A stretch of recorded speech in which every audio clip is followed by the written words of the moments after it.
بسم اللہ الرحمن الرحیم۔ سانپ کا دیکھنا۔ آج میں آپ کو بتاؤں گی خواب میں سانپ کو دیکھنا علم جعفر کی روشنی میں کیسا ہوتا ہے۔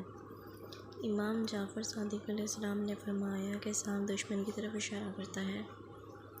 اگر آپ خواب میں سانپ کو گھر میں دیکھتے ہیں تو اس کا مطلب ہے کہ آپ کے گھر میں آپ کا دشمن موجود ہے۔ اگر سانپ آپ کو کاٹ لیتا ہے تو مطلب آپ کو نقصان پہنچانے والا ہے۔ اگر سانپ سے کاٹ کے دیکھتا ہے تو اس کا مطلب ہے کہ آپ کو نقصان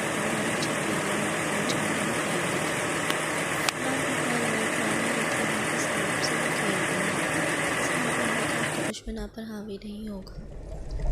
اگر سانپ پانی میں تیر رہا ہے تو اس کا مطلب ہے کہ آپ کی عزت پر حاوی رہے گا۔ اگر سانپ صرف درخت پر چل رہا ہے تو اس کا مقصد ہے کہ وہ آپ کی عزت پر حاوی رہے گا۔ اگر سانپ بار بار زبان نکال رہا ہے تو وہ کھلا دشمنی کا اعلان کرے گا۔ اگر آپ سے لپٹ جاتا ہے تو بظاہر آپ کا دوست بننے کی کوشش کرے گا۔ اگر سانپ زمین میں چلا گیا ہے تو اس کا مطلب ہے وہ اپنے آپ کو ظاہر نہیں کرے گا۔ اگر آپ کے پاؤں میں لپٹا ہوا ہے تو ظاہری طور پر آپ کی عزت کرے گا۔ اگر آپ کے سر پر سوار ہے تو اس کا مطلب ہے کہ آپ کے اوپر حاوی رہے گا۔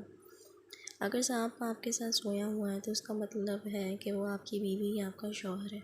اگر ناک یا منہ میں سے نکلتا ہے اس کا مطلب ہے کہ آپ کی اولاد میں سے ہے۔ اگر سانپ گھر میں آ رہا ہے تو آنے والا کوئی نیا رشتہ ہوگا۔ اگر سانپ لال رنگ کا ہے تو اس کا مطلب ہے کہ آپ کے خون میں سے ہوگا۔ اگر سفید رنگ کا ہے تو اس کا تعلق آپ کے کاروبار سے ہوگا۔ اگر ہوا میں اڑ رہا ہے تو آپ کو کسی غلطی کرنے پر راغب کرے گا۔ اگر ہرے رنگ کا ہے تو وہ آپ کے خاندان سے باہر ہوگا۔ اگر کالے رنگ کا ہے اس کا مطلب ہے کہ ایسا دشمن ہے جو آپ کو کبھی بھی فائدہ نہیں دے گا۔ سانپ کی آنکھ سے دشمن کے نام کا حرف ظاہر ہوتا ہے۔ امام جعفر صادق علیہ السلام نے فرمایا کہ کوئی شخص خواب میں سانپ کو دیکھتا ہے تو جیسے ہی اس کی آنکھ کھلی تو وہ سورہ فلق اور سورہ ناس کا ورد کرے، بے شک وہ اللہ کی پناہ میں رہے گا۔